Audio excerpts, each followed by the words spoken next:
Assalamualaikum warahmatullahi wabarakatuh. Nama saya Indah Nur Amalia, saya dari kelas AB 2019. Di video kali ini saya akan membahas tentang apalagi kalau bukan yang sedang ramai dibicarakan, yang membuat kita ada di rumah sekarang, virus corona atau COVID-19. Mungkin sebagian besar dari kalian udah pada tahu virus corona ini pertama muncul di Wuhan, Cina, bulan Desember 2019, makanya namanya COVID-19. Virus ini adalah penyakit infeksi saluran pernafasan, mulai dari flu biasa sampai yang lebih serius MERS dan SARS. Penularan virus ini adalah kontak langsung dengan si penderita melalui percikan saluran pernafasan atau droplet, atau dengan benda-benda yang udah terkontaminasi dengan si penderita itu. Nah, gejala awal virus masuk ke dalam tubuh kita itu sebenarnya mirip-mirip banget, kayak batuk, pilek, lemah, letih, lesu gitu. Nah, kalau secara spesifik virus corona ini gimana cara ngedeteksinya, sebenarnya beda-beda, bervariasi banget, karena kita yang muda pun bisa nggak terlihat. Semua itu bervariasi karena adanya perbedaan daya tubuh kita, imun kita berbeda dengan orang lain, seperti itu. Jadi jangan kalau misalnya ada orang batuk dikit atau pilek atau bersin-bersin langsung dibilang corona, enggak juga, enggak kayak gitu juga. Karena virus itu bukan cuma virus corona, tapi kan ada banyak juga, ya kan? Nah, pencegahannya itu sendiri gimana? Karena tadi imun itu yang membedakannya. Semua itu kan berasal dari pikiran. Nah, kalau pikiran kita stres, karena kan banyak banget ini sekarang berita-berita tuh muncul, dari yang benar sampai yang hoax itu pun banyak. Kita pun harus pintar-pintar memilih. Jangan mudah panik, tapi harus tetap waspada. Pokoknya pikiran kita itu berpengaruh banget. Di saat pikiran kita stres, hormon kortisol itu dalam tubuh kita itu meningkat. Dan di saat hormon kortisol itu meningkat, lambat laun itu akan menurunkan imun daya tubuh kita. Nah, terus kalau misalnya batuk atau udah mulai pilek-pilek gitu, langsung pakai masker.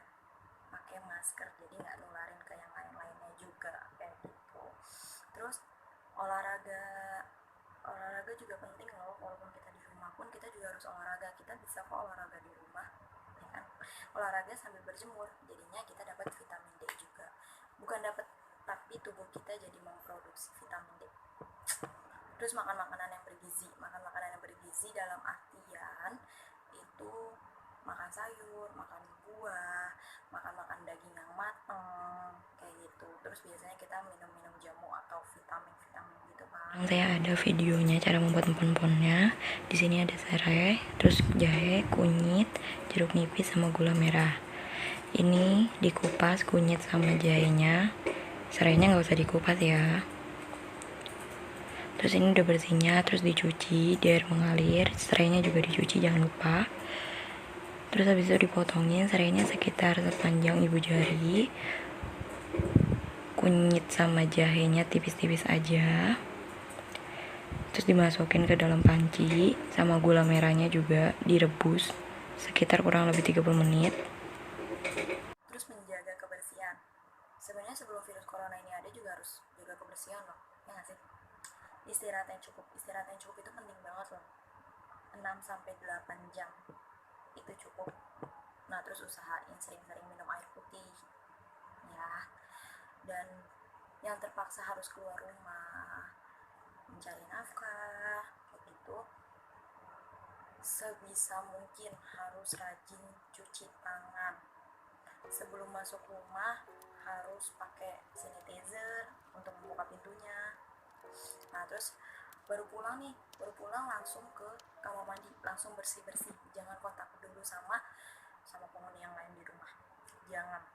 Karena itu kita kan nggak tahu apa yang kita bawa dari luar, ya kan? Baju kita pun kotor. Jadi itu langsung bersih-bersih aja.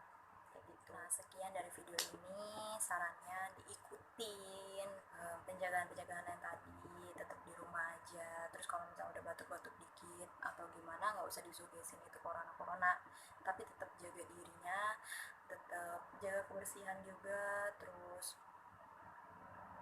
ya udah, intinya udah diem aja di rumah gitu, karena sebetulnya virus itu sifatnya bisa sembuh dengan sendirinya asalkan kitanya baik gitu, maksudnya kitanya sehat. Dan coba diambil hikmahnya aja dari semua ini, ya nggak sih? Kayak kita bisa kumpul sama keluarga lebih lama, lebih banyak waktunya. Terus angka kecelakaan di luar lebih sedikit.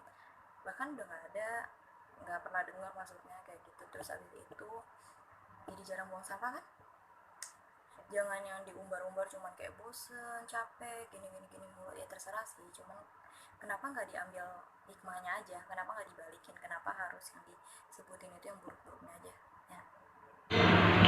Oke, ini penjelasan lanjutan dari yang sebelumnya tadi, karena banyak banget muncul pertanyaan-pertanyaan yang nggak semuanya benar, nggak semuanya salah juga. Jadi di sini ada beberapa pertanyaan yang fakta atau mitos. Pertanyaan yang pertama itu, benar nggak sih virus ini itu bisa berkembang biak di tempat panas maupun lembab? Jawabannya itu fakta. Virus ini tuh dapat berkembang biak di tempat yang panas maupun lembab. Tetapi di tempat lembab, virus ini berkembang biak secara lebih cepat dibandingkan di tempat panas.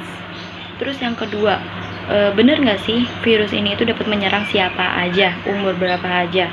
Jawabannya itu fakta. Karena dari penjelasannya tadi pun kita udah tahu bahwa yang terlihat sehat pun bisa terkena virus ini. Tetapi kan daya tahan tubuh kita kan berbeda-beda. Jadi respon tubuh kita pun berbeda.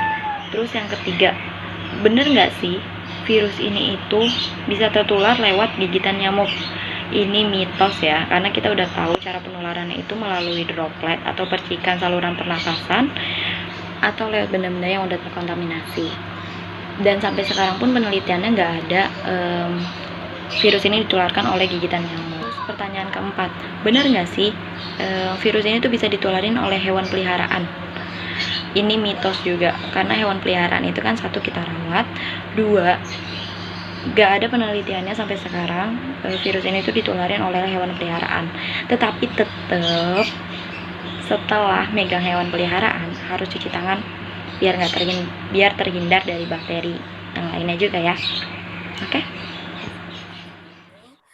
Kurang lebihnya mohon maaf, kalau ada kesalahan juga mohon maaf.